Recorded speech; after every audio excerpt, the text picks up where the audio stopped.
करते हैं जी। सबसे पहले इसमें आउटलाइन है प्रेजेंटेशन की, जिसमें हम 4 चीजें जो है वो कवर करेंगे।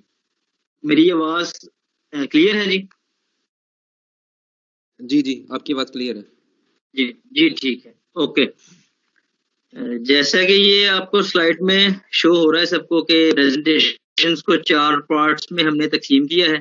पहला पार्ट होगा एनिमल न्यूट्रिशन, ओवरव्यू देंगे काउ फीडिंग का और जो हमारे फीडिंग चैलेंजेस हैं डेयरी फार्मर्स को, उस पर डिस्कशन करेंगे।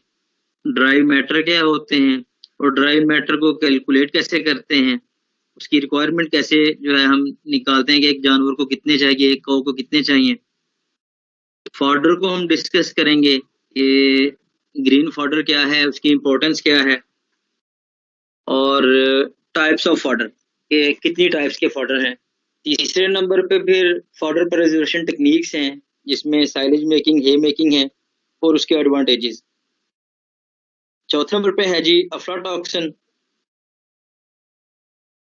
जो कि इस वक्त हमारा बर्निंग इशू है। हम ईमेल्स भी रिसीव कर रहे हैं, हमारे रूट्स के भी ये लग रहे हैं। इसको हम डिटेल में डिस्कस करेंगे। इसका इफेक्ट क्या है एनिमल हेल्थ पे, और अगर वो मिल्क में आ जाए तो उसका इफेक्ट क्या है ह्यूमन पे, और इसका कंट्रोल, कि हम इसको कंट्रोल कैसे कर सकते हैं। Let's start from animal nutrition. Dairy farming के, कामयाब डेयरी फार्मिंग के 3 मेजर पिलर हैं, जिसमें इम्प्रूव्ड जेनेटिक्स, क्लीन एनवायरनमेंट और हेल्दी न्यूट्रिशन। इन तीनों पिलर्स में से अगर हम किसी एक पिलर पे भी कंप्रोमाइज कर लेंगे तो हमारी डेयरी फार्मिंग प्रॉफिटेबल नहीं होगी, और जिस साइड पे हम उसको लेके जाना चाहते हैं, जिस हिम्मत में लेके जाना चाहते हैं, उसमें हम डगमगा जाएंगे। अगर हमारी जेनेटिक्स बेहतर नहीं है, हम अपने जानवरों को जितना मर्जी अच्छा एनवायरनमेंट दे दें या जितनी अच्छी मर्जी खुराक दे दें, हम उनसे अच्छी पैदावार नहीं ले सकते। तो कामयाब डेयरी फार्मिंग के लिए हमने ये फार्मर्स को गाइड करना है कि इन तीनों चीज़ों पे हमने काम करना है। इसमें इम्प्रूव्ड जेनेटिक्स, इसका मतलब ये है कि हमने स्टेप बाय स्टेप अपनी जो हर्ड है उसको इम्प्रूव करना है through breeding, through sex semen कह लें, थ्रू अच्छे रेगुलर सीमन भी हम ले सकते हैं, जो कि टॉप एलीट बुल्स होते हैं उनका सीमन यूज करके।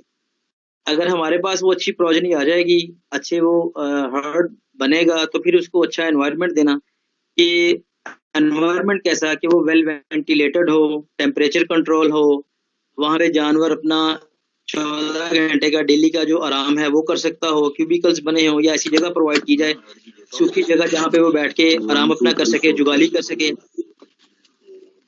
काइंडली अपना माइक बंद कर दीजिएगा। और उसके बाद अगर हमने एनवायरनमेंट प्रोवाइड कर दिया है तो उसके बाद है उसको हेल्दी न्यूट्रिशन। जैसा कि मैंने पहले कहा है कि अगर तीनों में से किसी एक पे भी हमने कॉम्प्रोमाइज किया तो हम एफिशिएंटली जो है अपने डेयरी फार्म को नहीं चला सकते, वो कामयाब डेयरी फार्मिंग नहीं कर सकते। तो अच्छी जेनेटिक्स भी आ गई, एनवायरनमेंट भी आ गया, हेल्दी न्यूट्रिशन, जिस पे हम आगे फिर जो है इसको डिस्कस करेंगे। अब जैसा कि इसकी हेडिंग से ही शो हो रहा है कि न्यूट्रिशनल जो रिक्वायरमेंट्स हैं काओ की, वो कहाँ से फुलफिल करती है। एक हेल्दी काओ है, हेल्दी काउस हमने ले ली हैं, अब उसको हेल्दी न्यूट्रिशन भी चाहिए। तो उसके ये 3 पोर्शंस हैं। अच्छा दूध लेने के लिए, उनसे मैक्सिमम प्रोडक्शन लेने के लिए, एक तो यह है कि उन्हें 24 घंटे साफ, शफाफ और ताज़ा पानी मुहैया हो, क्लीन वाटर। दूसरे नंबर पे है न्यूट्रिशियस कंसंट्रेट्स, कि हमने उनको अफ्लाटॉक्सिन कंप्लायंट अच्छे जो न्यूट्रिएंट्स वाला वंडा है, कंसंट्रेट है, वो अपने हर्ड को ऑफर करना, वो देना, ताकि वो अच्छा प्रोड्यूस कर सकें, जो कि उनकी जो कि ज़रूरियात हैं उनको पूरा करे। ज़रूरियात किस चीज़ के लिए? उनकी अपनी बढ़ोतरी के लिए, अपनी मेंटेनेंस के लिए। अगर वो प्रेग्नेंट हैं तो काफ की ग्रोथ के लिए, प्रोडक्शन में है तो उनके मिल्क प्रोडक्शन को बेहतर करने के लिए, उनके बॉडी कंडीशन स्कोर को बेहतर करने के लिए अच्छी ग़िज़ाइयत वाला, अच्छे न्यूट्रिएंट्स वाला अफ्लाटॉक्सिन कंप्लायंट जो है वो फीड हम उनको ऑफर करें। और तीसरे नंबर पे आ गया palatable fodder. Fodder fresh farm में भी हो सकता है, साइलेज फार्म में भी हो सकता है, लेकिन ये हमें पता है कि कामयाब डेयरी फार्मिंग के लिए डेयरी फार्मिंग जो है वो साइलेज के बगैर मुमकिन नहीं है। जब एक फार्म को हम 12 महीने या पूरा साल जो है कॉन्टिन्यूसली फॉडर पे नहीं चला सकते, क्योंकि अकेला फॉडर जो है वो उनकी जो रिक्वायरमेंट्स हैं उनको मीट नहीं करता। तो पैलेटेबल फॉडर मीन साइलेज, इसको हम साइलेज भी जो है वो कह सकते हैं। उसके बाद है जी के feeding challenges in dairy farming के, हमारे जो फीडिंग के रिलेटेड जो चैलेंजेस हैं जो कि डेयरी फार्मर्स जो है वो फेस कर रहे हैं वो क्या क्या हैं। सबसे पहले तो ये है कि एनिमल्स आर अंडरफेड, कि हमारे फार्मर्स को ड्राई मैटर की कैलकुलेशन ही नहीं आती है। उन्हें ये पता ही नहीं है कि उनके हर्ड को कितना जो है वो ड्राई मैटर चाहिए, कितने केजी ड्राई मैटर चाहिए एनिमल वाइज या ग्रुप वाइज, जिस तरह उन्होंने ग्रुपिंग की हुई है। Non availability of fodder around the year, ये बड़ा मेजर इशू है। जैसा कि आजकल भी हम देखते हैं कि फॉडर का इशू है, फॉडर अवेलेबल नहीं है। अभी बरसीम आएगी को 15-20 दिन के अंदर, कुछ 2-3 हफ्तों के अंदर अंदर, तो इंशाल्लाह प्रोडक्शन बेहतर होगी। ये हमारा एक बहुत बड़ा चैलेंज है डेयरी फार्मिंग में। टूर स्केर्सिटी पीरियड, ये मई जून में फॉडर अवेलेबल नहीं होता, इसी तरह अक्टूबर और नवंबर में हमारे पास फॉडर अवेलेबल नहीं होता।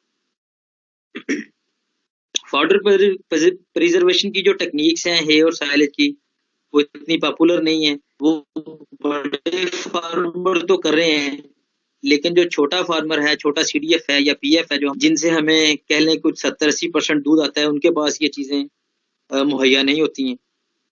और land for fodder is decreasing, cash crop जो है उन पे ज्यादा तवज्जो है, अर्बनाइजेशन की तरफ है, कॉलोनीज ओपन हो रही हैं, एग्रीकल्चरल लैंड जो है वो सुकड़ रही है।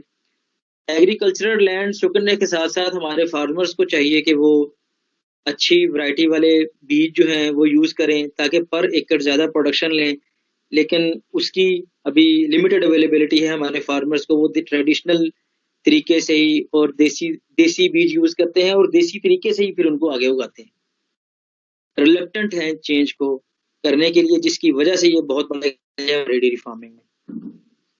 फीड इनपुट्स जो है स्पेशली कंसंट्रेट्स, वो दिन ब दिन उनकी कीमतें बढ़ रही हैं। अभी लास्ट टाइम 16 तारीख को भी ये जो है वनडे की प्राइसेस जो है वो बढ़ी हैं। बाकी जो फीड इंग्रेडिएंट्स हैं वो काफ़ी बढ़ गए हैं, ये एक बड़ा चैलेंज है।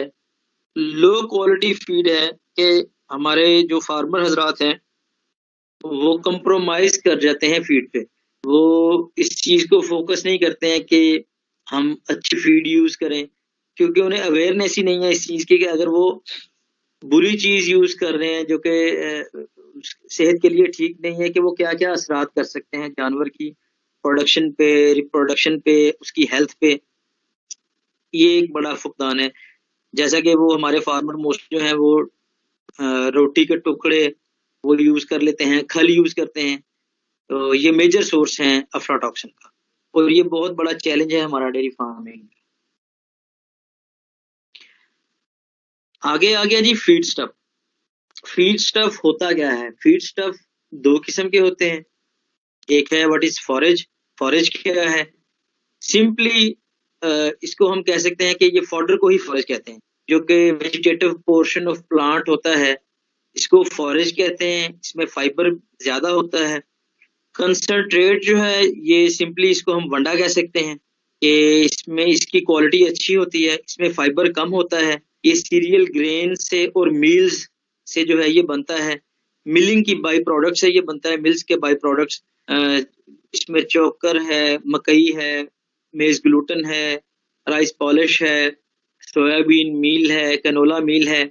इस तरह की चीज़ों को मिला के ये बनाया जाता है, और ये अच्छा सोर्स होता है प्रोटीन का और एनर्जी का।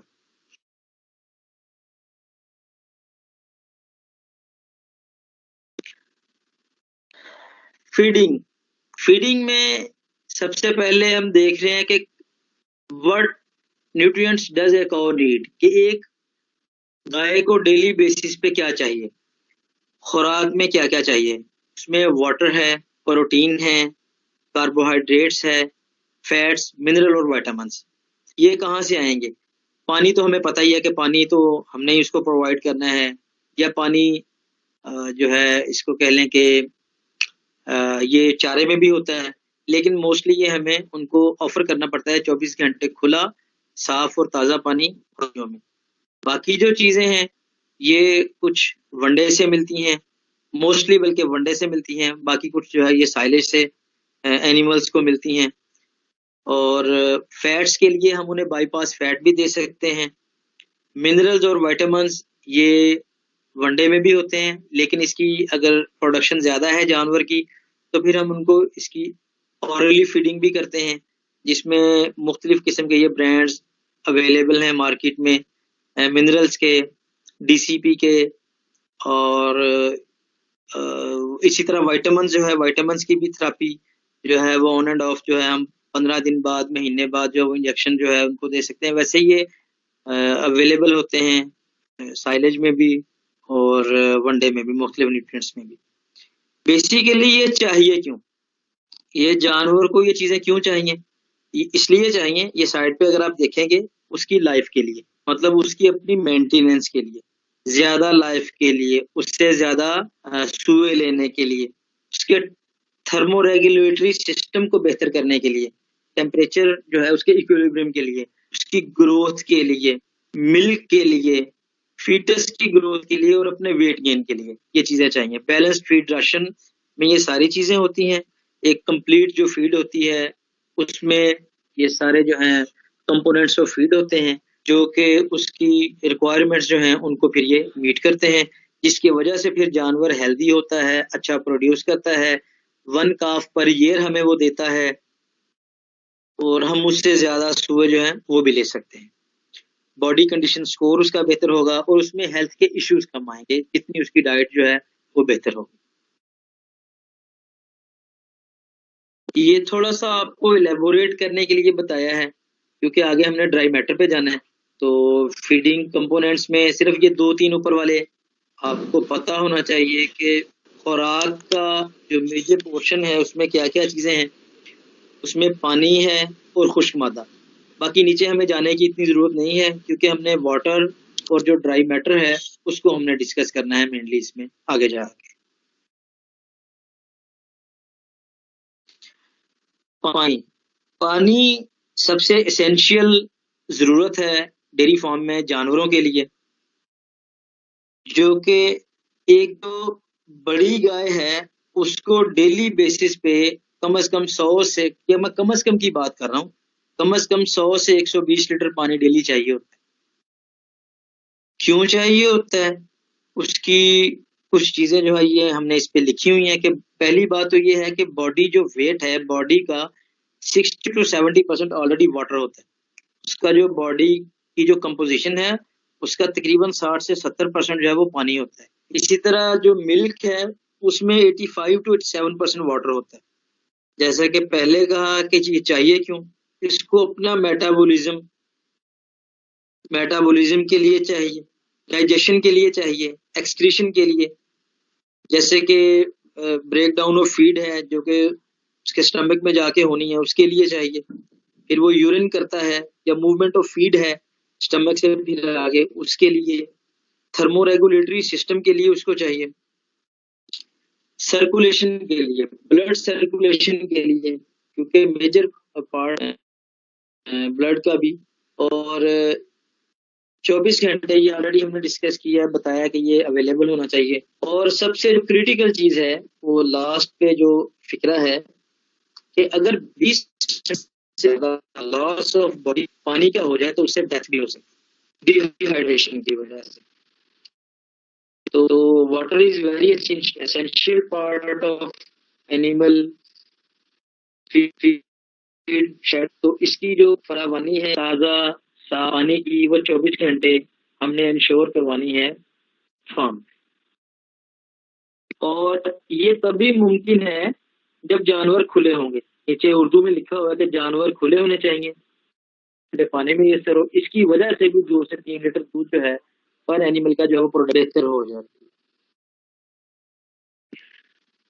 आगे सोर्सेज बताए हैं प्रोटीन और एनर्जी के, ये क्योंकि ये ऑलरेडी बताया है कि प्रोटीन और एनर्जी ये चाहिए होते हैं काऊ को हेल्दी न्यूट्रिशन अपना अच्छा परफॉर्म करने के लिए। अब उसके सोर्सेज क्या क्या हैं? Sources of protein, cotton seed cake, खल बनोला जिसको हम कहते हैं, लेकिन हम इसको रिकमेंड नहीं करते हैं क्योंकि इसमें अफ्लोटॉक्सिन ज्यादा होता है।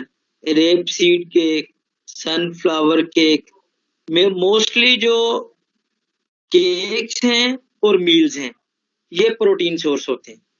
इसमें मेज ऑयल केक है, कॉर्न ग्लूटन है, कैनोला मील, सोयाबीन मील, ये चीजें प्रोटीन सोर्स हैं। और एनर्जी जो है वो मोलेसिस, मेज, मकई से, व्हीट ब्रेन, मेज ब्रेन, राइस पॉलिश, ये मेजर सोर्सेज हैं एनर्जी के। इसीलिए ये सारी चीजें वनडे में शामिल होती हैं ताकि जानवर को एक अच्छा ब्लेंड जो है, एक अच्छा मिक्सचर जो है वो फीड का मिले, उसकी हेल्दी न्यूट्रिशन हो और वो अच्छा परफॉर्म करे। लास्ट पे जो फीडिंग का कॉन्स्टिट्यूट है, जो कि न्यूट्रिएंट्स हैं, वो मिनरल्स और विटामिन्स हैं। सिंपली इसमें मैं बता देता हूँ कि प्रोडक्शन को बेहतर करने के लिए और एनिमल्स की रिप्रोडक्टिव बिहेवियर को बेहतर करने के लिए, स्ट्रक्चरल सपोर्ट है उसकी बोन्स की स्ट्रेंथ के लिए कि ज्यादा से ज्यादा चूहे लेने के लिए, मिनरल्स जो हैं, विटामिन जो हैं, ये एसेंशियल पार्ट है। और ये डेली बेसिस पे इस तरह के अवेलेबल है मार्केट में मिनरल्स, जिसमें विटामिन A, D3, एडेक और इसके अलावा जो है इसमें मिनरल्स भी होते हैं जो कि जानवर की प्रोडक्शन को बेहतर करते हैं और रिप्रोडक्टिव एफिशिएंसी को बेहतर करते हैं, ताकि हम उन जानवरों से हर साल बछड़ी ले सकें, काविंग इंटरवल जो है उसको हम कंट्रोल कर सकें, 1 calf पर ईयर का जो गोल है वो हम अचीव कर सकें और उनसे ज्यादा सुए ले सकें और मैक्सिमम प्रोडक्शन ले सकें उनकी ड्यूरिंग दैट लैक्टेशन। इसके अलावा जो विटामिन हैं वो इम्यून सिस्टम भी जो है बेहतर करते हैं, टिश्यू रिपेयर के लिए ये भी मिनरल्स और विटामिन जो हैं इनकी जो है वो जरूरत होती है। ये मार्केट में अवेलेबल होते हैं फीड एडिटिव्स मुख्तलिफ कंपनीज के, तो ये पता आपको फीड फोर्स को, एएसओस को, तो वो रिकमेंड करते रहते हैं फिर फार्म्स पे उस लिहाज से कि आप कौन सा यूज करें या क्या यूज करना है उस लिहाज से। आगे आगे जी ड्राई मैटर, जैसा कि पहली स्लाइड में मैंने कुछ बताया था कि खुराक के 2 पोर्शन होते हैं, एक उसमें वाटर कंटेंट होता है और एक ड्राई मैटर होता है। अब हम ड्राई मैटर को डिस्कस करेंगे। ड्राई मैटर बेसिकली खुश्क मादा होता है, पानी के अलावा, पानी अगर सुखा लिया जाए उस चीज में से तो जो बाकी जो चीज बचती है उसको हम ड्राई मैटर कहते हैं। मतलब पार्ट ऑफ फूड स्टफ और other substances which would remain if all water content was removed। Water content सारा निकाल दें तो बाकी जो बचेगा उसको हम ड्राई मैटर कहते हैं। ड्राई मैटर की रिक्वायरमेंट एक थंब रूल है कि ये कम से कम हमें बॉडी वेट का 3% जो है वो हमें एनिमल को, कॉज को जो है वो ऑफर करना चाहिए, मिनिमम 3%। मसलन अगर एक गाय है इसका वजन है 500 किलो, तो इट मीन्स उसको 3% ऑफ बॉडी वेट चाहिए। तो 500 को मल्टीप्लाई करेंगे 3% से तो उसका 15 kg ड्राई मैटर आ गया। अब ये ड्राई मैटर कैलकुलेट तो हमने कर लिया, लेकिन इसको फिर हमें पता होना चाहिए कि ड्राई मैटर कौन सी चीज में कितना है, जो कि मैं अगली स्लाइड में फिर आपको मजीद डिटेल में बताता हूँ। तो 15 kg ड्राई मैटर, अब ये नहीं है कि हम उसको 20 किलो वंडा खिला दें और उसका 15 किलो ड्राई मैटर पूरा कर दें, ऐसा नहीं। उसमें एक थंब रूल है कि 15 kg जो ड्राई मैटर है 500 kg गाय को जो चाहिए डेली पे, उसका 50% हमने उसको फॉरेजेस में से देना है, मतलब साइलेज में से देना है या बाकी चीजों में से देना है। तूड़ी हो सकती है, ग्रीन फॉडर हो सकता है या बीट पल्प हो सकता है, लेकिन जो बाकी 50% है वो हमने कंसंट्रेट से देना है, वनडे से देना है। बाकी चीजें इसके अलावा होंगी जो मैंने पहले कहा, जो कि फीड एडिटिव्स हैं, उसमें मिनरल मिक्सचर है, टॉक्सिन बाइंडर है या बाईपास फैट है, वो इनके अलावा चीजें जो है वो इनसे अलग हो। अब आगे कुछ फैक्टर्स हैं जिनकी वजह से ड्राई मैटर इनटेक जो है वो अफेक्ट होती है काउस की, जानवरों की। वो क्या क्या है? सबसे पहले कॉ फैक्टर। कॉ फैक्टर्स में मिल्क, जिस गाय का दूध ज्यादा होगा ऑटोमेटिकली उसका ड्राई मैटर इनटेक ज्यादा हो, क्योंकि उसकी रिक्वायरमेंट भी ज्यादा होगी, उसका वजन भी ज्यादा होगा। इसलिए जब हाई लैक्टेटिंग हो और उनका साइज भी बड़ा हो, तो फिर हम उनको ड्राई मैटर 3 नहीं, उनको 3.5% भी दे सकते हैं, उनको बढ़ा सकते हैं, 4 तक जो है हम उन्हें लेके जा सकते हैं। अगर वो हम नहीं लेके जाएंगे, फिर उनमें इश्यूज आएंगे, उनका बॉडी कंडीशन स्कोर कम हो जाएगा, उनकी साइडों से 3-3 4-4 पसलियां हमें नजर आएंगी, पिछली जो बोन्स हैं वो नजर आएंगी, वो एमेसिएटेड हो जाएंगी, कमजोर हो जाएंगी, फिर उनका प्रोडक्शन भी कम होगी, और जो हमारा गोल है 1 काफ पर ईयर का, वो भी हिट होगा, उनका रिप्रोडक्टिव इश्यूज फिर आएंगे।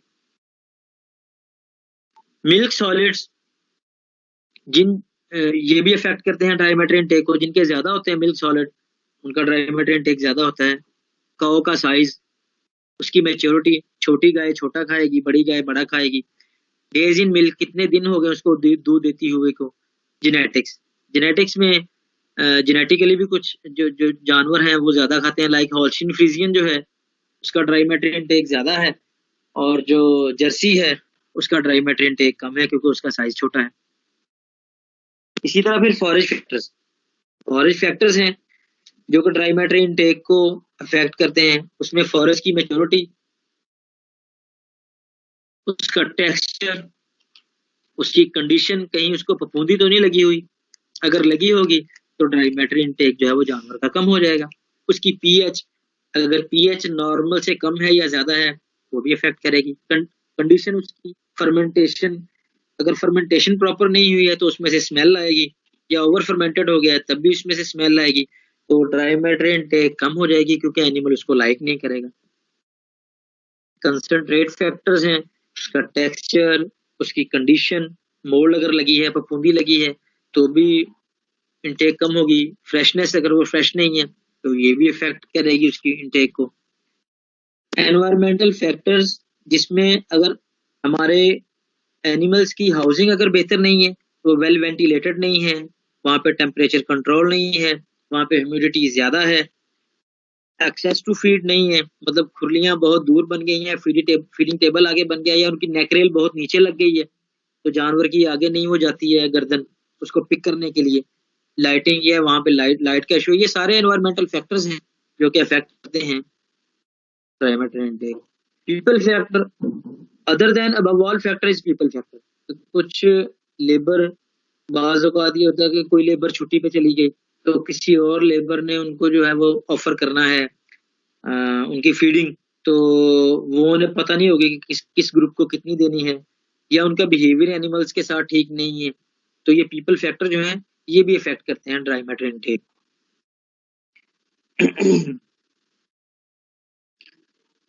अब एक जानवर के अंदर जो चीजें हैं जिसकी वजह से ड्राई मैटर इनटेक इन्फ्लुएंस होता है, वो कौन कौन से हैं? इसमें जो मेजर कंट्रीब्यूटर है जी वो है मिल्क, के 45% जो ड्राई मैटर को इन्फ्लुएंस करता है ना उसको इनटेक को, वो मिल्क है। जैसा कि मैंने पहले कहा कि जिस जानवर का दूध जितना ज्यादा होगा उसका ड्राई मैटर इनटेक उतना ही ज्यादा होगा।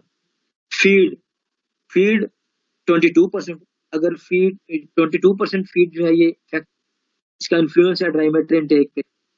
6% बॉडी कंडीशन स्कोर का है, बॉडी वेट का 17% है, और एनवायरनमेंट का 10% है। ये चीजें पीछे हमने बताई हैं आपको कि ये चीजें अफेक्ट करती हैं।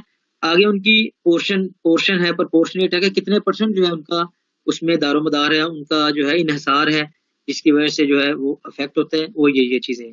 मेजर जो कंट्रीब्यूटर है वो है मिल्क। अगर हम देखें बॉडी वेट देखें 17% है।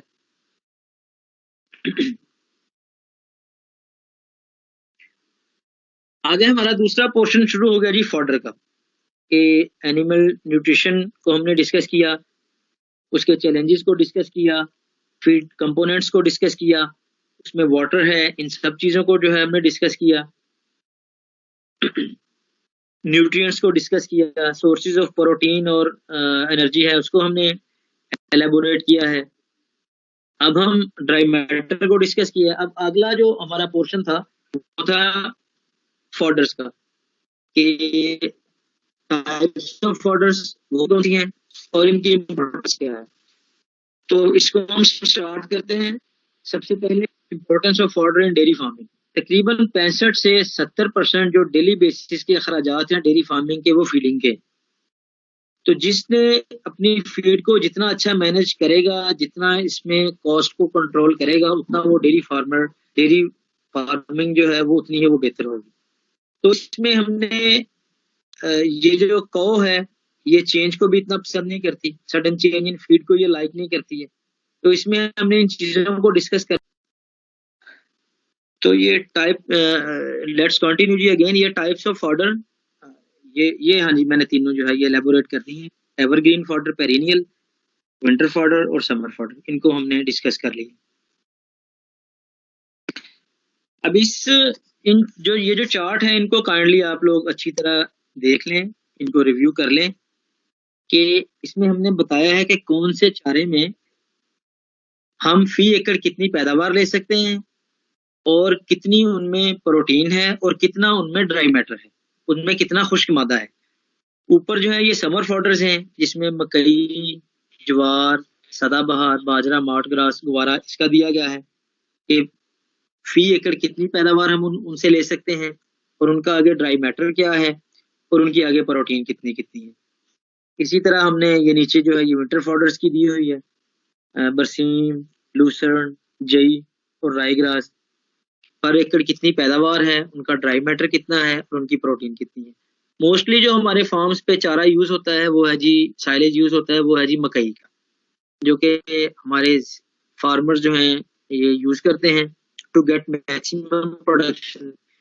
इसकी जो मैं बता देता हूँ आपको, इसकी पैदावार फीट टन जो फी एकड़ है वो तकरीबन, वैसे तो ये मुख्तलिफ एरियाज में मुख्तलिफ है। अगर हम बात करेंगे सारी जो है ये फी एकड़ है। अगर हम आ जाएंगे थोड़ा सा इधर लोअर पंजाब की तरफ, ये लिया वगैरह की तरफ, तो उधर फिर जो है ये तकरीबन कुछ 14 से 15 टन 14-15 जो किलो है फी एकड़ में पैदा होती है। इसका जो ड्राई मैटर है on an average 30% dry matter होता है और 7 से 8% इसकी प्रोटीन होती है। बाकी जो चारा हमारा यूज होता है सर्दियों में वो ज्यादा बरसीम होता है, इस बरसीम और लूसन। इसकी जो पैदावार है टन फी एकड़, क्योंकि इसकी 5-6 कटिंग्स होती हैं, तो ये 30 से 35 टन फी एकड़। और इसमें जो ड्राई मैटर है बरसीम में वो बड़ा कम होता है, इसमें ज्यादा पानी होता है। 15% इसका ड्राई मैटर होता है और बाकी 85% इसमें पानी होता है बरसीम में। और इसकी तकरीबन 19 से 20% प्रोटीन होती है। लूसन का तकरीबन 50 से 60 टन फी एकड़ प्रोडक्शन है 2 साल में या 2.5 सालों में। और इसका जो ड्राई मैटर है वो तकरीबन 24-25% है और इसकी प्रोटीन परसेंटेज बहुत अच्छी होती है, जो कि 22-23-24% तक प्रोटीन होती है लूसन में।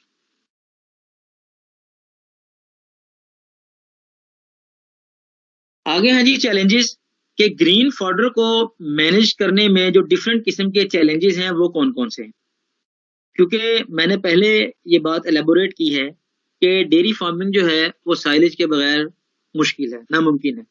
क्योंकि पूरा साल ग्रीन फॉडर को जानवर को ऑफर करना ये इंतहाई चैलेंजिंग है। अब उसमें चैलेंजेस क्यों चैलेंजिंग हैं, उसके चैलेंजेस जो हैं वो कौन कौन से हैं, ये हमने एलेबोरेट किए हैं। इसमें जो है सीजनैलिटी, कि इसमें सीजन जो है बहुत बड़ा फैक्टर जो है वो सीजन का है। बाज़ औक़ात बारिश होती है जिसकी वजह से जो है हमारे वो जो लेबर होती है वो उसको काट के जो है वो उसको ऑफर नहीं कर सकते और उस दिन जो है वो जानवर जो है वो हर्ड जो है वो भूखा भी रह सकता है। या सीजनैलिटी में ये है कि बहुत ज्यादा गर्मी है या बहुत ज्यादा सर्दी है तो जो फॉडर है उसकी प्रोडक्शन पे इफेक्ट होता है, उसकी ग्रोथ पे इफेक्ट होता है, वो रुक जाता है, वो सड़ भी सकता है, वो खराब भी हो सकता है। ये एक सबसे बड़ा चैलेंज है सीजनैलिटी का ग्रीन फॉडर को मैनेज करने के लिए, हर्ड के लिए। दूसरा बड़ा challenge competition of cash and fodder crops. हमारे फार्मर्स जो हैं कैश क्रॉप्स को ज्यादा तरजीह देते हैं क्योंकि उनको उधर से ज्यादा इनकम आती है। मसलन वो मकई, पकामी मकई, आलू, गन्ना, कपास, इन चीज़ों पे ज़्यादा उनका फोकस होता है as compare to green fodder. और जिन दिनों में फिर हमने ये लगाने होते हैं, उगानी होती है ग्रीन फॉडर, उन दिनों में लेबर जो है वो अवेलेबल नहीं होती है। मसलन गर्मियों में वो हो रही होती है, गंदम की कटाई हो रही होती है, आजकल जो है वो गंदम की बिजाई हो रही होती है या चुनाई हो कपास की, तब हमें लेबर एक बहुत बड़ा फैक्टर है जिसकी वजह से हम ग्रीन फॉडर जो है उसको मैनेज नहीं कर पाते। न्यूट्रिशनल वेरिएशंस हैं। न्यूट्रिशनल वेरिएशन जब छोटा होता है पौधा या फॉडर, उसमें उसकी न्यूट्रिशन कम होती है, फ्लावरिंग स्टेज पे भी कम होती है, प्री फ्लावरिंग स्टेज पे ज्यादा होती है। मतलब इसको हम मेंटेन नहीं रख सकते पूरी न्यूट्रिशन को। लो रिटर्न ऑन इन्वेस्टमेंट है कि फार्मर की जो इन्वेस्टमेंट है उस पर उसका रिटर्न जो है या उसमें प्रॉफिट जो है उसको कम नजर आता है। उसको नजर आता है कि ये मैंने जानवर को खिला देना है तो दूध में से कितने पैसे बचेंगे, तो इसलिए वो इसको इतना कंसिडरेट नहीं करता। और पुअर न्यूट्रिशन के न्यूट्रिशन जैसे मैंने पहले कहा है कि इसकी पुअर होती है फॉडर की। बेसिकली इसमें ये जो 3 फैक्टर्स हैं इनको हमने नीचे एलेबोरेट किया है कि इसमें लो प्रोडक्टिविटी है, पुअर क्वालिटी है और लो प्रॉफिटेबिलिटी है। तो ये जो है चैलेंजेस हैं जो कि हमें हमारे फार्मर्स को फेस करने पड़ते हैं through out the year quality green fodder को मैनेज करने के लिए। तो इसका फिर हल क्या है? इसका सोल्यूशन हमने नीचे बताया जी कि इसका सोल्यूशन है कॉर्न साइलेज, कि हम साइलेज को जो है वो प्रमोट करें। साइलेज जो है वो हम अपने फार्मर से जो है वो मैक्सिमम उनके हर्ड के लिहाज से उनको गाइड करें कि उनको कितना चाहिए, उस लिहाज से फिर वो साल में 2 या 3 फसलें ले और अपना जो है अपने डेयरी फार्म को जो है वो साइलेज पे लेते हैं। क्यों साइलेज में, इसको वैसे आगे भी मैं बता देता हूँ, लेकिन साइलेज पे क्यों जाना है? साइलेज पे इसलिए जाना है क्योंकि एक ही जो वैरायटी है और एक ही जो एज की पूरी फसल है उसको हमने अच्छी न्यूट्रिशन वाली जो कंपोजिट फीड है उसको जो है हमने डंप कर लिया। और दूसरे नंबर पे बारिश आए, आंधी आए, तूफान आ जाए, वो उसमें से जस्ट निकालना है और जानवर को ऑफर कर देना है। लेकिन अगर साइलेज नहीं होगा तो अगर मसलन बारिश आ गई या इस तरह का कोई इशू आ गया तो उस दिन वो हमारी लेबर जो है फिर हेजिटेट करते हैं और फिर हर्ड को जो है उस दिन न्यूट्रिशन या उनकी रिक्वायरमेंट जो है वो फुलफिल नहीं होती, जिसकी वजह से सारी बात उनकी प्रोडक्शन पर भी इफेक्ट होता है। तो बेसिकली साइलेज जो है ये डेयरी फार्मिंग की एक बड़ी एक एसेंशियल फीडिंग जो है ये रिक्वायरमेंट बन चुकी है। इसको जो है फिर हम आगे डिस्कस करते हैं साइलेज को। साइलेज मोस्ट ऑफ जो पीपल हैं हम में से वो जानते हैं कि साइलेज क्या है। बेसिकली साइलेज एक एयर टाइट कंडीशन में मसलन मकई के जो चॉप्ड फॉडर है उसको डंप कर देते हैं। क्यों करते हैं? उसकी क्वालिटी को, टेस्ट को बेहतर करने के लिए और उसको इजीली डाइजेस्टिबल बनाने के लिए, क्योंकि उसकी फर्मेंटेशन होती है जिसकी वजह से वो जूद हजम बन जाता है और वो जल्दी डाइजेस्ट होता है। तो इसको जो है हम साइलेज कहते हैं।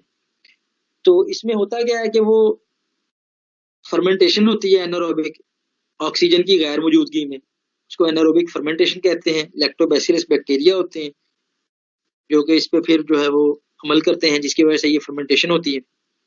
उसका एक खास एक अरोमा होता है जिसकी वजह से खास किस्म का टेस्ट बनता है जिसको जानवर लाइक भी करता है।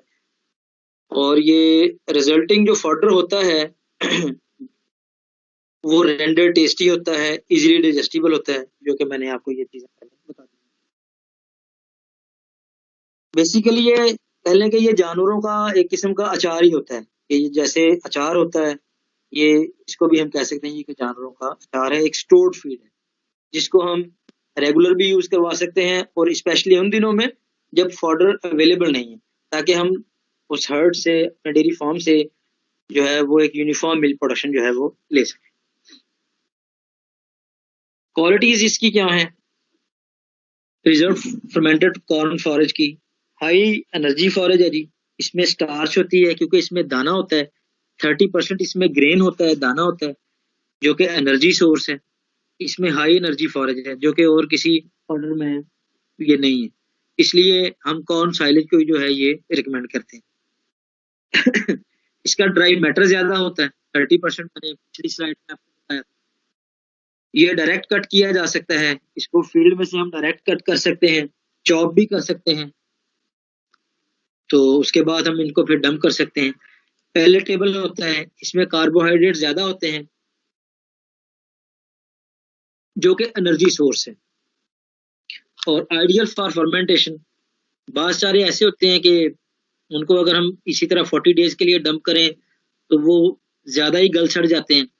लेकिन जो मकई है ये, अगर इसको सही टाइम पे जब इसकी हाफ मिल्क लाइन हो उस वक्त जो है अगर हम इसको करेंगे तो ये आइडियल फॉर फर्मेंटेशन है, जिसकी वजह से मैंने पहले बताया है कि ये जानवरों के लिए ज़्यादा मुफीद है और वो अपनी प्रोडक्शन को जो है वो मेंटेन रखते हैं इस तरह। और हम जो ये स्केर्सिटी पीरियड है उन दौरान में हम फिर ये यूज़ कर सकते हैं। सूटेबल फॉडर्स कौन कौन से हैं? जो इसमें एक देसी सी बात आप लोगों ने जहन में रखनी है कि जो लंबे तने वाला और चौड़े पत्ते वाला जो चारा होता है उससे हम साइलेज बना सकते हैं। लंबे तने वाला और चौड़े पत्ते वाला मकई है, बाजरा है, ओट है, सोरगम इसका बना सकते हैं, लेकिन बेस्ट जो है वो मकई का ही है क्योंकि उसमें दाने की ग्रेन की जो परसेंटेज है वो 30% होती है, इसलिए उसको प्रेफर किया जाता है क्योंकि इसकी वजह से फिर हम वनडे को जो है वो भी कम कर सकते हैं।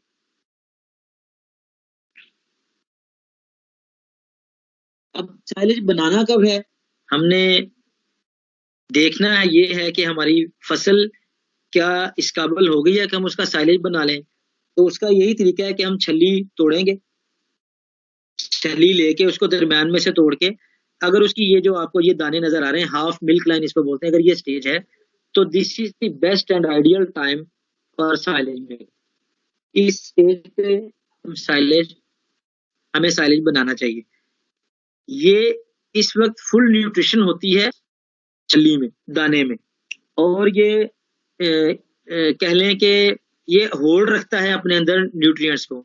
अगर ये चीजें होंगी, इसका ड्राई मैटर भी इस वक्त जो है वो ज्यादा होता है, 30% तक चला गया होता है, और वाटर परसेंटेज जो है वो कम होती है। बेसिकली जब पूरे पत्ते का 60 to 70% मॉइस्चर होगा, पूरे पत्ते पूरे एक मकई के जो वो एक पौधा होता है, तो उस वक्त हमें, और जब ये हाफ लाइन, ये दो चीजों को देखना है, अगर ये दो चीजें हैं तो हमें उस वक्त साइलेज बनाना चाहिए जब पूरे पौधे का 60 to 70% होल प्लांट मॉइस्चर और हाफ मिल्क लाइन। तो इनका फायदा क्या है? इनके 4 रीजंस हैं इस स्टेज पे करने के लिए। एक तो यह है कि वो अपने अंदर आइडियल न्यूट्रिएंट्स रखते हैं, क्वांटिटी होती है उनमें न्यूट्रिएंट्स की आइडियल होती है, प्रॉपर फर्मेंटेशन इनकी होती है, ये बहुत अर्ली नहीं है या लेट नहीं है। लेट होंगे तो ये दाना उसी तरह जानवर के गोबर से बाहर निकलेगा, ये वो जूद हजम नहीं होगा। अगर अर्ली होगा तो वो दूधिये स्टेज पे होगा, जिसकी वजह से उसमें वो न्यूट्रिशन ही नहीं है और वो ज्यादा फर्मेंटेड हो जाएगा और गल सड़ जाएगा। Aids in elimination of oxygen, anaerobic जो फर्मेंटेशन है इस स्टेज पे ये इसको ज्यादा जो है फेवरेबल है।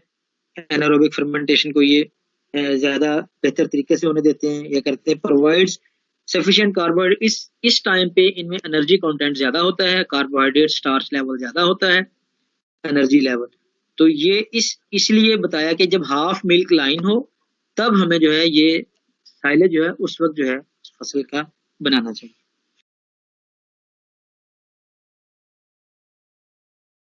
जब हमने फील्ड में से फसल को काटना है तो किस लेवल पे काटना है और उसकी जो चॉप की लेंथ है वो कितनी रखनी चाहिए, ये बेसिकली इस स्लाइड में हमने आपको बताया कि जमीन से 4 इंच ऊपर जो है, 3 से 4 इंच ऊपर जो है वो रख के हमने काटना है। क्यों?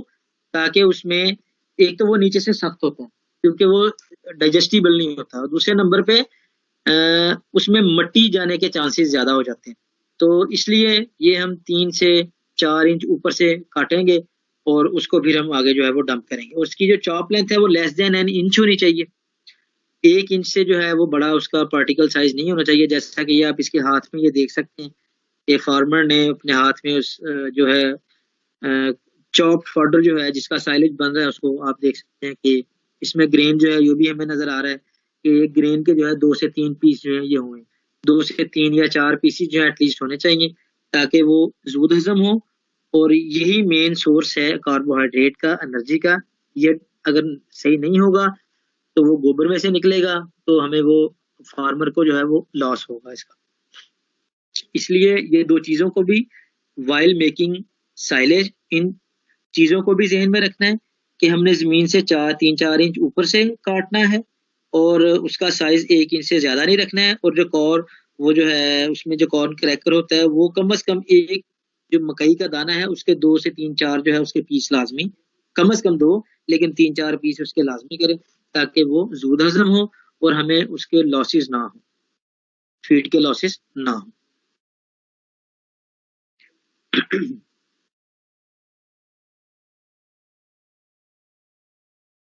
आगे आ गया जी साइलेज स्टोरेज मेथड। ये साइलेज को हम कैसे कैसे स्टोर कर सकते हैं। बेसिकली ये ट्रांसफॉर्मेशन है, ये वक्त के साथ साथ इसमें जिद्दत आई है। सबसे पहले अगर हम देखें तो लोग इसको जिस तरह वो तूड़ी की धड़ें लगा लेते हैं, इसी तरह इसको पाइल बोलते हैं।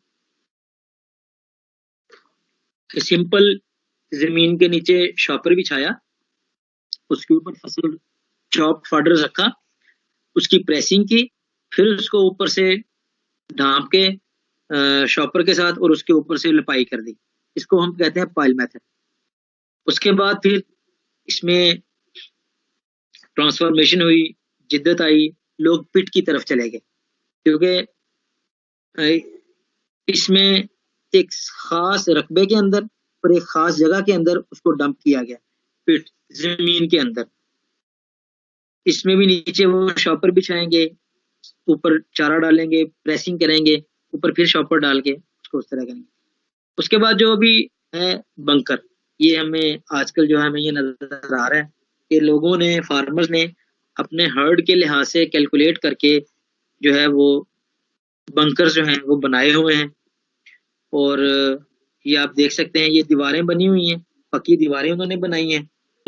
और इसमें एक चीज और ज़हन में रखनी है कि एक जो क्यूबिक फिट होता है ना जी, कि 1 फुट लंबा, 1 फुट चौड़ा और 1 फुट गहरा, उसमें कम से कम 27 से 30 किलो साइलेज आ जाता है। ये जरा गौरतलब बात है, इसको नोट कर लीजिए कि 1 क्यूबिक फीट में 27 एटलीस्ट 27 केजी साइलेज जो है, ये जो फॉडर है, उसको हम डंप कर सकते हैं।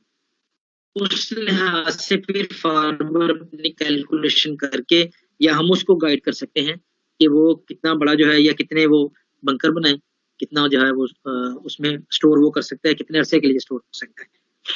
अभी लेटेस्ट जो हमारे पास आ रहे हैं वो बेल्स की शॉप ऐसे शेप में भी हमारे पास साइलेज अवेलेबल हैं, कि इसमें 80 केजी की भी बेल है, 400 किलो की भी बेल है और 1000 किलो की भी जो है वो बेल हमें जो है अवेलेबल है। ये फीड सॉल से भी अवेलेबल हैं और मुख्तलिफ जो है ये कंपनीज जो हैं उनसे भी ICI है, मुख्तलिफ हैं जहाँ से ये हमें मिल जाता है।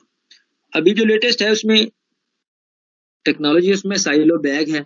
ये साइलो बैग्स के अंदर भी हम इनको रख देते हैं और एयर टाइट कर देते हैं, तो उसमें जो है साइलेज जो है ये अवेलेबल होता है। ये जी डिफरेंट 5 मेथड्स थे, साइलेज स्टोरेज मेथड्स, जो कि हमने आपको बताए हैं।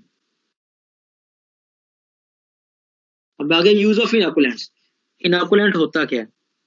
इनोकुलेंट बेसिकली बैक्टीरिया होता है, इसमें लैक्टोबैसिलस बैक्टीरिया होता है जो कि फर्मेंटेशन को बेहतर करता है, बंक लाइफ को बेहतर करता है, और तीसरे नंबर पे जो क्वालिटी है पाउडर की, साइलेज की, को बेहतर रखता है।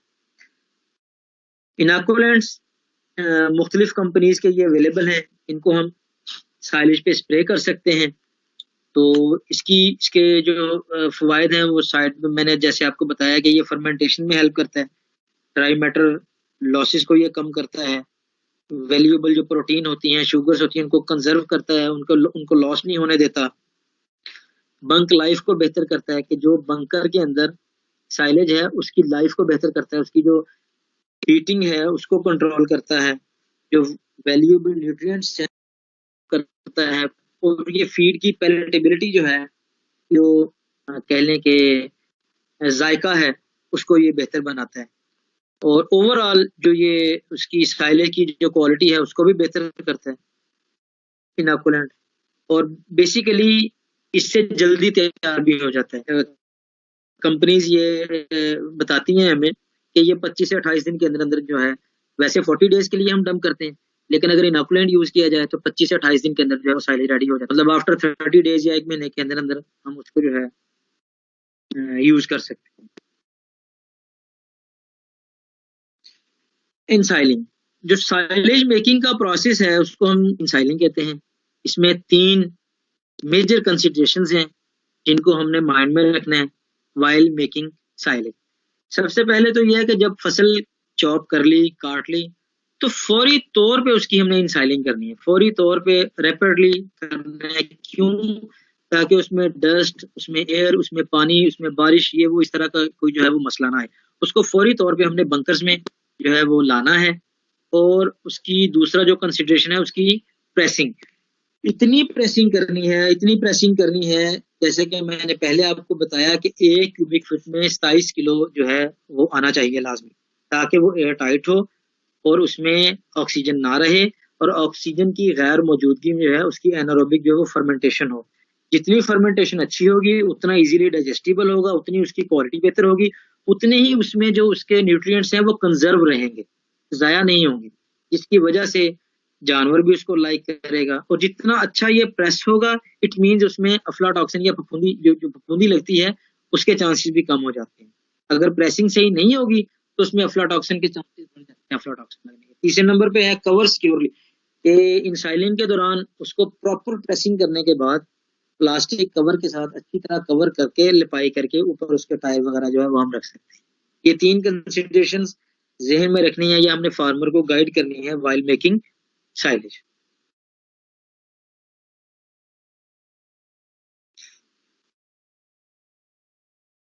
साइलेज के एडवांटेजेस ये तो मैं पहले भी काफी बता चुका हूं वैसे, कि चीप सब्स्टिट्यूट है फॉडर शॉर्टेज का। फॉडर अगर शॉर्टेज है तो उन दिनों में हम इसको यूज कर सकते हैं, और चीप होता है, ये एनर्जी सोर्स है, इसमें प्रोटीन भी ठीक है। लैंड मोर डाइजेस्टिबल है, इजीली डाइजेस्टिबल है क्योंकि इसकी फर्मेंटेशन हुई होती है। और land is readily available for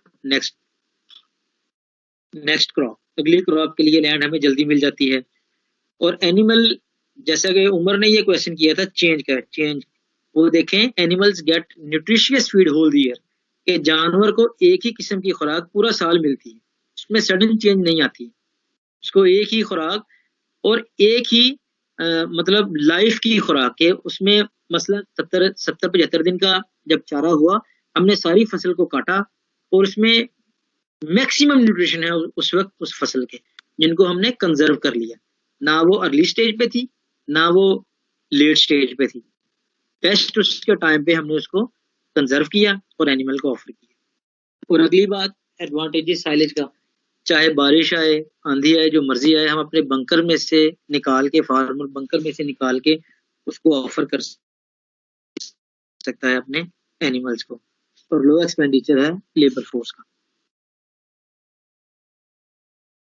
ये स्लाइड बड़ी गौरतलब है जी, इसको जरा काइंडली गौर से देखिएगा, कि proper rate and method of feed out, कि जब हमने साइलेज को स्टोर कर लिया उसके अंदर, बंकर के अंदर, तो उसको हमने फीड आउट कैसे करना है, निकालना कैसे है, उसको ऊपर से तोड़ना है ना कि नीचे से। जैसा कि हम आपको आप ये शक्ल में देख भी सकते हैं तस्वीर में, कि ये इसको ऊपर से काटना है, नीचे से नहीं काटना है। तो बेसिकली अगर हम फीड आउट प्रॉपर नहीं करेंगे तो इसका मतलब है हम अपना आधे से ज्यादा फार्मर अपना साइलेज खराब कर सकते हैं, जिसकी वजह से, क्योंकि फिर उसमें अफ्लाटॉक्सिन लगने के चांसेस ज्यादा हो जाते हैं।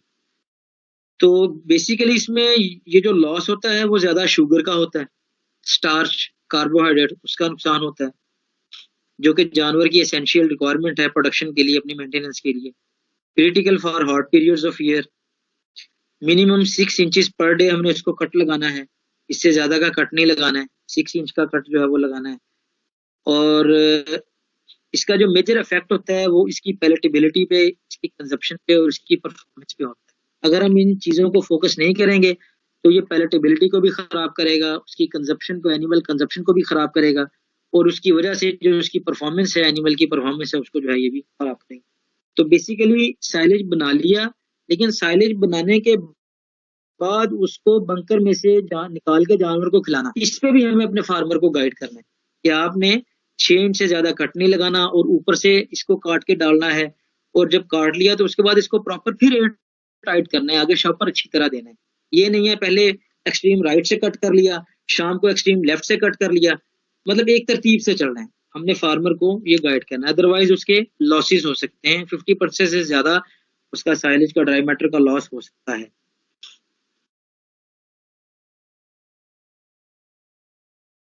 दूसरा प्रिजर्वेशन मेथड आ गया जी हे का। What is hey?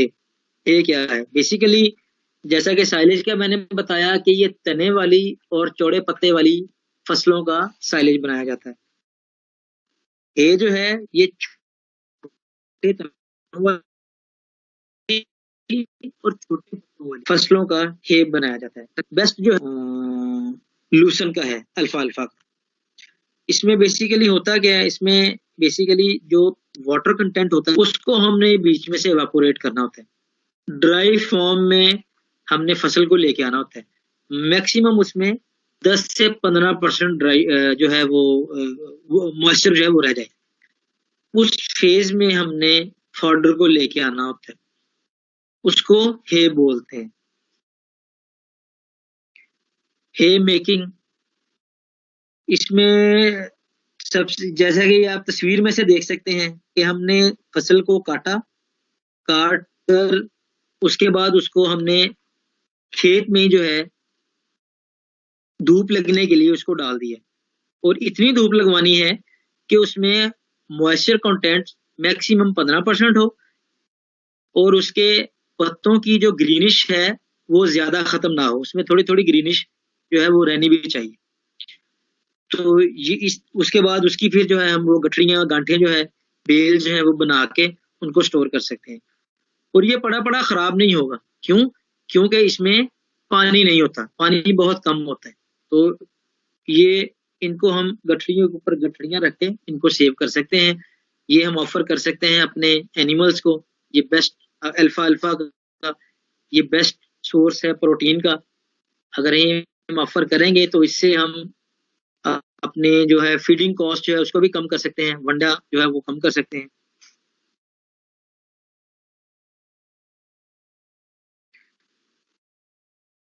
क्वालिटी इसकी है कि उसका एक टिपिकल अरोमा जो है वो मेंटेन रहे, उसमें फॉरेन मटेरियल डस्ट वगैरह है जो वो ना रहे। बाकी जो बताया था कि इसका ग्रीन कलर थोड़ा सा मेंटेन रहना चाहिए क्योंकि वो प्रिकसर होता है विटामिन ए का, उसको मेंटेन रहना चाहिए। और उसके लीव्स भी होने चाहिए, ये नहीं है कि उसके लीफ बिल्कुल उतर जाएं। और ये पैलेटेबल होना चाहिए के लिए। ये तभी होगा जब 15% से ज्यादा अगर उसमें मॉइस्चर ज्यादा होगा तो फिर उसको हम कंजर्व नहीं कर सकेंगे वो, क्योंकि उसमें फिर वो अफ्लाटॉक्सिन, फंगस, फफूंदी जो है उसके लगने के चांसेस बढ़ जाते हैं ह्यूमिडिटी की वजह से, या कह लें उसमें मॉइस्चर ज्यादा होने की वजह से। एडवांटेजेस इसके भी वही तकरीबन एडवांटेजेस हैं जो मैंने ये पहले भी ये एलेबोरेट कर दिया है। वैसे स्केर्सिटी पीरियड में इसको यूज कर सकते हैं। और हम्म, ठीक है, ये चीजें मैंने ऑलरेडी आपको इलेबोरेट कर दी हैं वैसे सारी। हाँ, मेन इसमें यही है कि गुड क्वालिटी लेग्यूम है may replace certain amount of concentrate in the ration, thus reducing the cost of production। ये कॉस्ट ऑफ प्रोडक्शन को कम कर सकता है। अल्फा अल्फा का है क्योंकि इसमें प्रोटीन ज्यादा होती है। और सबसे अच्छा ये जो है हम हीफर्स को, ग्रोअर्स को, काफ्स को ये दे सकते हैं। ये उनके लिए बेस्ट सोर्स है प्रोटीन।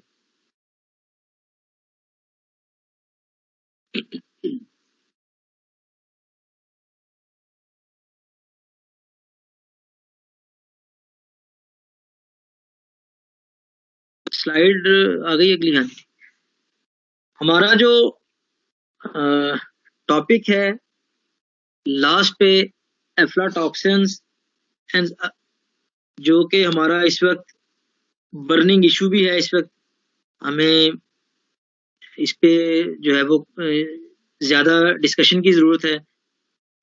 तो बेसिकली एफ्लाटॉक्सिन है क्या, इनका क्या इफेक्ट होता है एनिमल्स पे, इसका क्या इफेक्ट होता है मिल्क पे, हेल्थ पे, हमारे ह्यूमन हेल्थ पे, एनिमल हेल्थ पे, उसको हम डिस्कस करते हैं।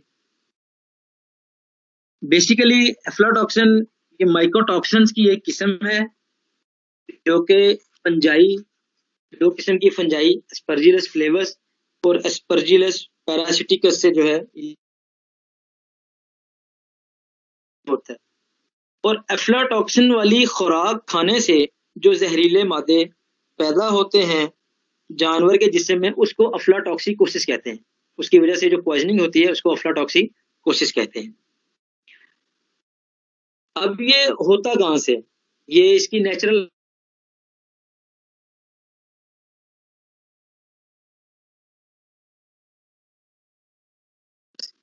है क्या, ये किन किन चीजों में ज्यादा है कंटेमिनेटेड विद अफ्लाटॉक्सिन?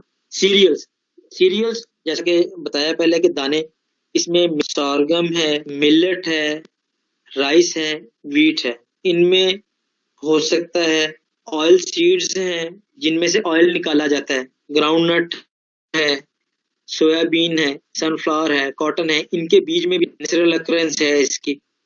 स्पाइसेस हैं, chillies, black pepper, coriander, turmeric, हल्दी, काली मिर्च, इनमें जो है ये लगता है अफ्लाटॉक्सिन। ट्री नट्स, इसमें एलमंड्स, पिस्ताशियो पिस्ता, वालनट्स और कोकोनट, इनमें नेचुरल अकरेंस है। और सबसे ज्यादा ये एलमंड्स में जो है ये पाया जाता है अफ्लाटॉक्सिन। इसके अलावा कंसंट्रेट में भी हो सकता है। अगर कंसंट्रेट में हमने अफ्लाटॉक्सिन कंटेमिनेटेड मकई यूज कर ली, या अगर उसमें मेज ग्लूटन ज्यादा यूज कर लिया, तो उसमें जाहिर बात है वो ज्यादा होगा। साइलेज में भी हो सकता है, ये मैंने डिटेल में बताया आप लोगों को कि साइलेज की अगर प्रेसिंग अच्छी तरह नहीं होगी तो भी उसमें अफ्लाटॉक्सिन आ सकता है। और उसके बाद अगर हमने उसकी फीड आउट अगर प्रॉपर नहीं की, जो कि लास्ट स्लाइड में आपको दिखाया, कभी कहीं से काट के जानवरों को ऑफर कर दिया, कभी कहीं से काट के ऑफर कर दिया, तो उसकी वजह से भी जो है ये हो सकता है इसमें ज्यादा आएगा अफ्लाटॉक्सिन। मिल्क में अगर अफ्लाटॉक्सिन फीड एनिमल खाएंगे तो अल्टीमेटली मिल्क में भी आएगा, इसके रेजिड्यूज मिल्क में भी आएंगे, नेचुरली इसमें भी पाया जाता है। लेकिन उसकी एक टॉलरेबल लिमिट होती है, वो अगली स्लाइड में मैं आपको दिखा देता हूँ।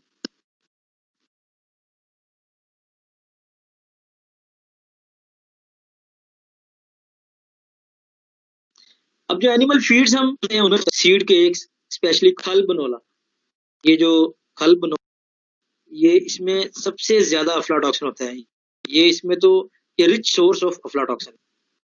मेज, मकई, मेज gluten, silage, cold breads having high fungus, सबसे जो मेजर सोर्स है टुकड़ा रोटी, खुश्क रोटी, टुकड़ा, वो सबसे, खल के बाद सबसे मेजर सोर्स जो है वो टुकड़ा है, जिसमें जिसको फंगस लगी होती है, और वो जनाब अफ्लाटॉक्सिन का जो है ये मेजर सोर्स है।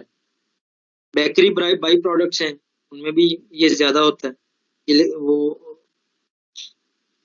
कंसंट्रेट्स नॉट स्टोर्ड प्रॉपरली, अगर कंसंट्रेट्स को हमने प्रॉपरली स्टोर नहीं किया, या बहुत ज्यादा स्टोर कर लिया, या बहुत ज्यादा वक्त के लिए स्टोर कर लिया, तो इसलिए हमें ये फार्मर को रिकमेंड करना चाहिए कि वो उतना ही ले, मैक्सिमम 1 हफ्ते का, उसके बाद फिर नया स्टॉक ले ले।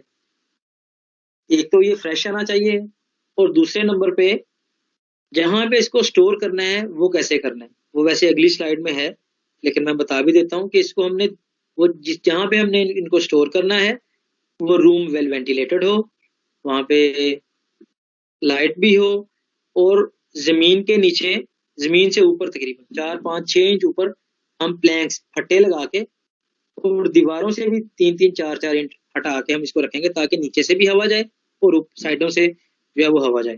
तो ये कंसंट्रेट को हमें इस तरह जो है, या बाकी जो फीड इंग्रेडिएंट्स हैं, इस तरह जो है वो फार्मर उनको स्टोर करे अपने स्टोर रूम में।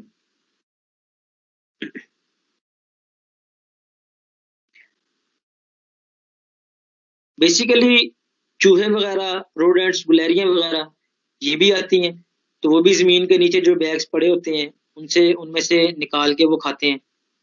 तो ये इसलिए हम कहते हैं कि नीचे जो है वो उसको प्रॉपर ऊंचाई पे रखा जाए, नीचे प्लैंक्स जो है वो लगाए जाए। अगली स्लाइड पे अफ्लाटॉक्सिन प्रॉपर्टीज। अफ्लाटॉक्सिन ये नजर नहीं आते, इनकी कोई बू नहीं होती, और इनका कोई टेस्ट नहीं होता। ये इनविजिबल हैं, ऑर्डरलेस हैं और टेस्टलेस हैं।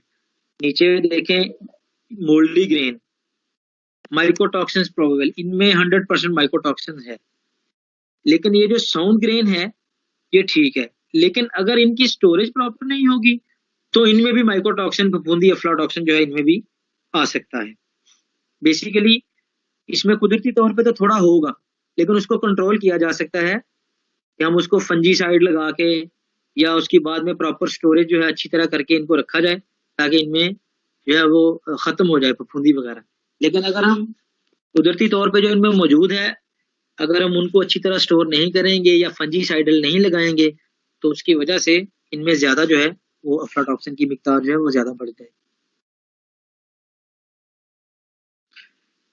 अब ये फैक्टर्स हैं जिनकी वजह से अफ्लाटॉक्सिन बनता है। ये 4 फैक्टर्स जो हैं हम देख सकते हैं: प्रोडक्शन, हार्वेस्ट, स्टोरेज, डिस्ट्रीब्यूशन। पहली बात तो यह है कि सबसे नीचे लिखा हुआ है कि 90% माइकोटॉक्सिन जो है, अफ्लाटॉक्सिन जो है, present in feed have already produced while crop was in field. जब वो फील्ड में होती है तभी उसमें 95% माइकोटॉक्सिन तभी उन्हीं में होते हैं। अब उनको हमने जो है वो कैसे जो है वो कंट्रोल कर सकते हैं? थ्रू स्टोरेज, थ्रू फंजीसाइडल लगा के या टॉक्सिन बाइंडर इस तरह करके। बेसिकली कैसे ये बनना शुरू होते हैं, कब से बनना शुरू होते हैं, वो इस स्लाइड में दिखाया गया है कि ड्यूरिंग प्रोडक्शन, के प्रोडक्शन के दौरान ही उनमें इसकी फॉर्मेशन शुरू हो जाती है। मतलब वेदर कंडीशंस की वजह से बारिशें बहुत ज़्यादा पड़ी हैं। पिछले साल ये बड़ा मसला आया था, बारिशें बहुत ज़्यादा हुई थी जिसकी वजह से मकई में जो था वो ज़्यादा था अफ्लाटॉक्सिन। और इसके अलावा क्रॉप की डेंसिटी जो है, क्रॉप अगर बहुत ज़्यादा नज़दीक लगी है तो उनमें मॉइस्चर कंटेंट ज़्यादा होगा, जिसकी वजह से भी जो है कि इसमें इसकी फॉर्मेशन जो है वो ज़्यादा होती है अफ्लाटॉक्सिन। ड्यूरिंग हार्वेस्ट अगर हमने मॉइस्चर को कंट्रोल नहीं किया, उधर से ज़मीन में वो वतर हालत में है, पानी ऑलरेडी लगा हुआ है, उसी हालत में हमने उसकी हार्वेस्टिंग कर ली, फिर उसी तरह स्टोर कर लिया मसलन साइलेज को ही, तो उसमें ज़्यादा चांसेस हैं अफ्लाटॉक्सिन के। तो क्रॉप की मैच्योरिटी है, मॉइस्चर कंटेंट है, इनकी वजह से ये कुछ फैक्टर्स हैं जिनकी वजह से अफ्लाटॉक्सिन फॉर्मेशन जो है वो बढ़ जाती है, ज़्यादा होती है। डिस्ट्रीब्यूशन के दौरान भी ये हो सकता है कि अगर हमने उसकी प्रोसेसिंग सही नहीं की या वो शिपिंग उनकी सही तरह नहीं की, अगर हमने किसी ऐसी जगह पे उनको रख दिया जहाँ पे पानी था, मसलन ग्रेन सी कह लें के बीज जो है वो हमने किसी ऐसे ट्रक में लोड करवा दिया जिसके नीचे पानी पड़ा था और वहीं पे जनाब हमने उनकी ट्रांसपोर्टेशन कर दी, तो जाहिर बात है उनमें फिर वाटर कंटेंट आएगा, जिसकी बाद में फिर ये उस पर अफ्लाटॉक्सिन जो है वो फॉर्मेशन होगी। या ड्यूरिंग ट्रांसपोर्टेशन जो है उन्होंने ऊपर तरपाल नहीं डाली, वो बारिश पड़ेगी जिसकी वजह से वो गीले हो जाएंगे बाद में, फिर वो तो ये एक बहुत बड़ा जरिया है अफ्लाटॉक्सिन बनने का। ये वो फैक्टर्स हैं जहाँ पे मॉइस्चर कंटेंट बढ़ता है और फिर अफ्लाटॉक्सिन फॉर्मेशन भी बढ़ती है। इन्हीं चीज़ों को हमने कंट्रोल करवाना है फार्मर लेवल पे, साइलेज लेवल पे, बंकर लेवल पे। इन सब चीज़ों को हमने देखते हुए इन चीज़ों को कंट्रोल किया।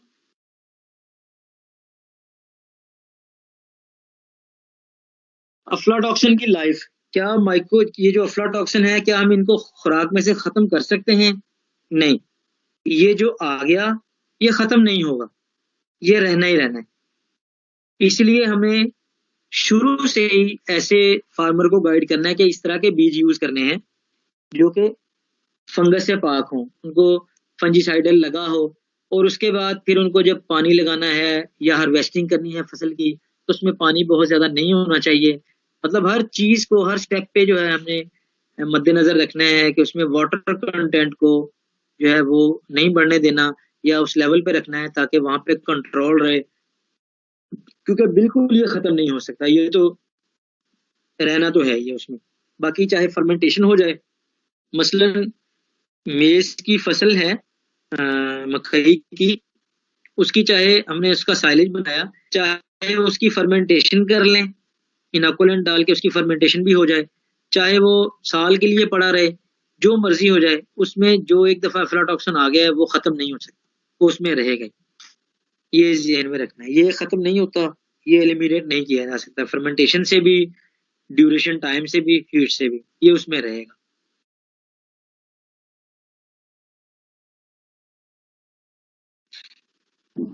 आगे है जी उसका पाथवे कि इनका जो है अफ्लाटॉक्सिन्स का वो पाथवे क्या है, ये कहाँ से आते हैं। जो कंटेमिनेटेड फीड होती है उसमें अफ्लाटॉक्सिन होता है, उसको हम B1 अफ्लाटॉक्सिन बोलते हैं। वो अगर वो कंटेमिनेटेड फीड है, एनिमल ने उसको पिक किया, वो फिर जनाब लीवर ऑफ एनिमल में गया, ऑटोमेटिकली वो मिल्क में भी आएगा, मिल्क और उसके जिस्म के अंदर भी रहेगा, और ये कार्सिनोजेनिक होता है, ये कैंसर काज करता है। तो जब ये दूध में आ जाएगा, ये कम नहीं हो सकता, ये रहना ही रहना है उतना। ये मैंने ये देखें, ये स्लाइड में शो किया है कि M1 is more stable at UST temperature. ये यूएसटी का जो टेम्परेचर है 135-34 डिग्री सेंटीग्रेड, उस पर भी ये रहता है, वो भी इसको खत्म नहीं कर सकता, माइकोटॉक्सिन, अफ्लाटॉक्सिन। बाकी ये नीचे स्टडीज हैं, इनमें ये बताया गया है कि ये ट्रांसफर होता है from feed to animal and then transmit from milk. और जब मिल्क में आएगा तो ऑटोमेटिकली हम भी उसको कंज्यूम करेंगे, तो ये हमें भी उतना ही नुकसान पहुंचाएगा। अभी अफ्लाटॉक्सिन की रेंज है फीड में, दोबारा ये चीज नोट कर लें, ये फीड में बताया गया है कि ये फीड में कितना होना चाहिए मैक्सिमम। इसमें अगर हम देखें, all products except milk designated for humans, ये मैक्सिमम 20 ppb जो है ये हम कंज्यूम कर सकते हैं। अगर अगर इससे ज्यादा होगा तो वो सेफ लिमिट से क्रॉस कर जाएगा और वो हमें नुकसान पहुंचाएगा। लेकिन दूध में ये इशारिया 5 ppb से ज्यादा नहीं होना चाहिए। अगर दूध में ये इशारिया 5 ppb से ज्यादा होगा तो ये नुकसान पहुंचाएगा। इसी तरह डेयरी कैटल्स और इमेच्योर एनिमल्स के लिए कॉर्न में भी 20 ppb, ब्रीडिंग बीफ कैटल के लिए 100 ppb, फिनिशिंग स्वाइन ये तो खैर इधर उधर है, फिनिशिंग बीफ कैटल के लिए 300 ppb। ये मैक्सिमम लिमिट जो है ये बताई गई है, इससे ज्यादा ये नहीं होना चाहिए।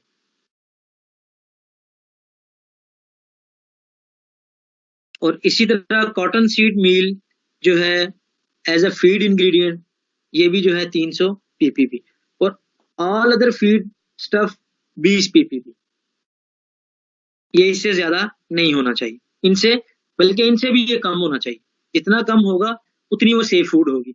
लेकिन ये वो लिमिट है जो मैक्सिमम लिमिट है, खतरनाक ये भी है, इनसे भी ये बहुत कम होने चाहिए फीड में, ये जो बताई गई है।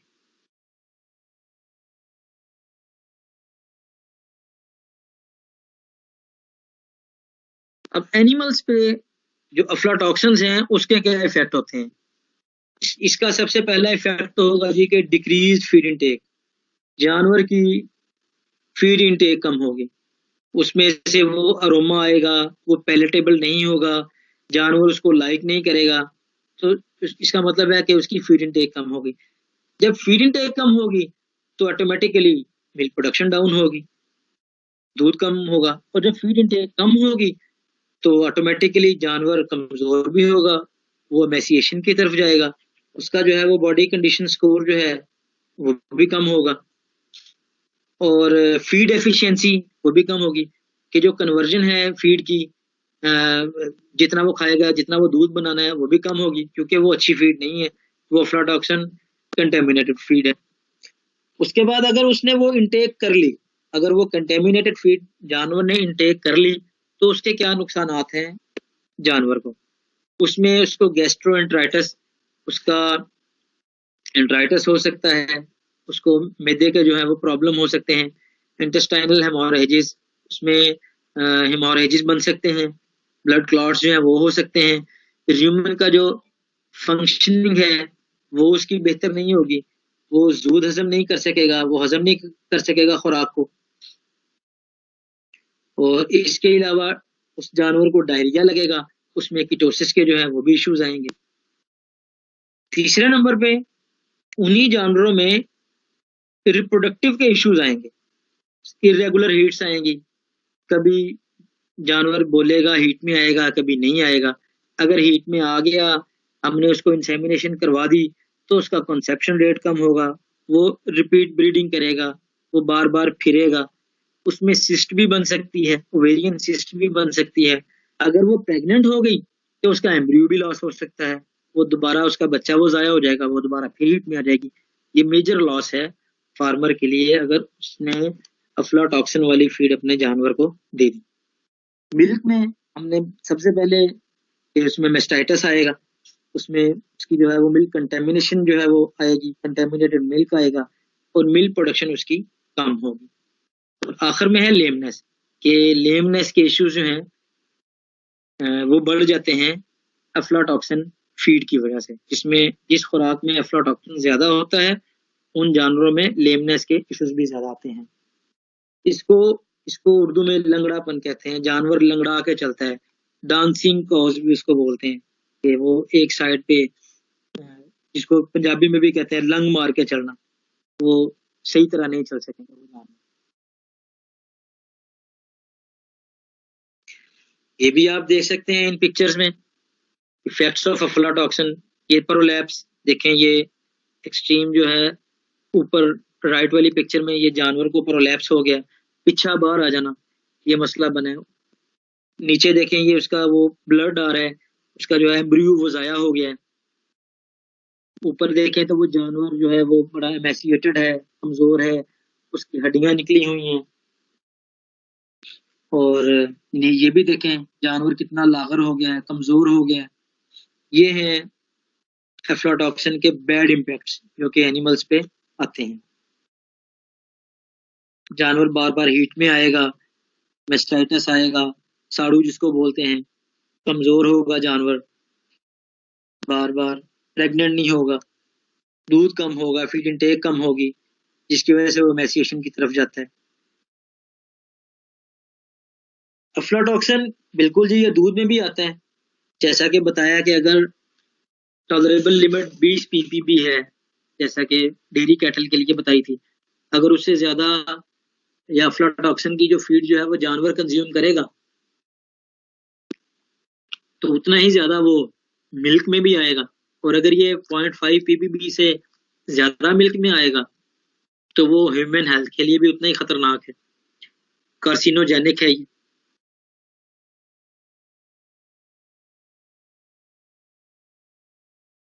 अब आगे अगर ये अफ्लाटॉक्सिन कंट्रोल, अब इसको हम कंट्रोल कैसे कर सकते हैं? सबसे पहले तो यही है कि हम ऑफर ही ना करें अफ्लाटॉक्सिन वाली फीड। अगर हमें पता है कि यार साइलेज में या हमारे इस इंग्रेडिएंट में अफ्लाटॉक्सिन या फफूंदी लग गई है, तो हमें वो जानवर को नहीं देना चाहिए, उससे हमें इज्तनाब करना चाहिए। लेकिन अनफॉर्चुनेटली हमारे फार्मर जो हैं वो उसको यूज करवाते हैं, वो दे देते हैं। लेकिन हमारा ये फर्ज बनता है कि हम उन्हें समझाएं कि यार एक तो इसका नुकसान दूध में तो है ही है, ये दूध में आना ही आना है, लेकिन इसका मुआशी नुकसान उसको खुद के अपने फार्म को है, उसके जानवर को है। जब वो बार बार हीट में आएगा, उसका कार्विंग इंटरवल बढ़ेगा, प्रोडक्शन कम होगी, मेस्टाइटिस आएगा, लेमनेस आएगा, तो उसका अपना मुआशी नुकसान है। तो बेहतर ये है कि फार्मर को ये हमने हमने ये स्ट्रिक्टली इसको गाइड करना है कि वो इस तरह की फीड को बैन करे। अब किस फीड में ये ज्यादा होता है? कॉटन सीड के एक में ये बहुत ज्यादा होता है, मेज ग्लूटन में ये बहुत ज्यादा होता है, ब्रेड्स जैसे कि मैंने रोटी के टुकड़े बताया, ये 3 मेजर सोर्सेज हैं जिनमें ये बहुत ज्यादा होता है।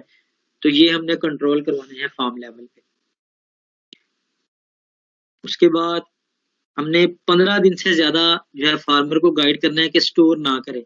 मैंने तो बल्कि पहले कहा है कि ये मैक्सिमम 1 हफ्ते का स्टॉक उसके स्टोर रूम में होना चाहिए, कि 7 दिन का स्टॉक वो अपने पास रखे वनडे का, और प्रॉपर तरीके से रखे। जैसे मैंने वो स्टोर मैनेजमेंट बताई है कि जमीन से 4-5-6 इंच ऊपर हटे रख के, वो भी हवादार हो, वो लोहे के भी वो बनवा सकता है, और दीवारों से भी 4-4 5-5 इंच साइड इंच जो है वो छोड़ के रखें।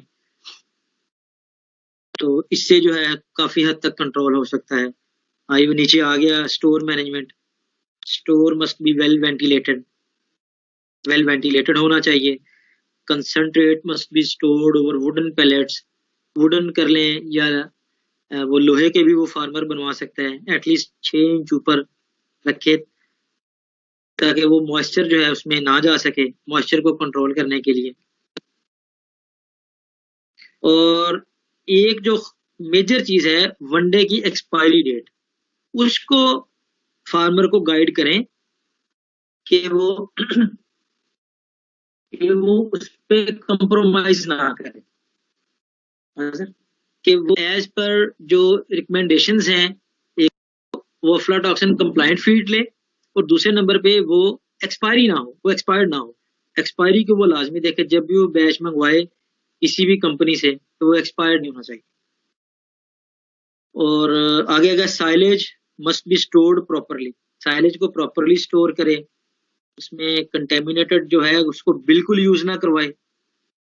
और जैसा कि वो फीड आउट का मैंने बताया था कि 6 इंच तक वो आखिरी पॉइंट है कि कभी भी कंटेमिनेटेड फीड बिल्कुल भी नहीं देनी चाहिए।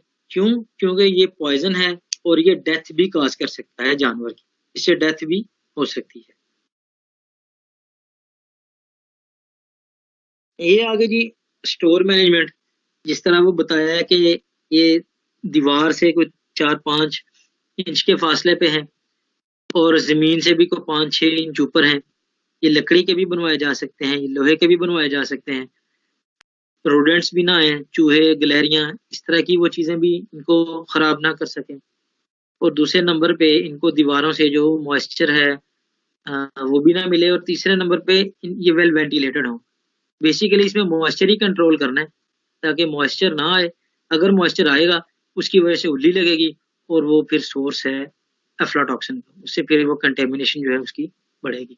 ये बेसिकली बर्निंग इशू है आजकल का, इसका जो है हमें गाइड करना चाहिए अपने फार्मर्स को। थैंक यू जी। ये थी प्रेजेंटेशन हमारी आज की न्यूट्रिशन के रिलेटेड।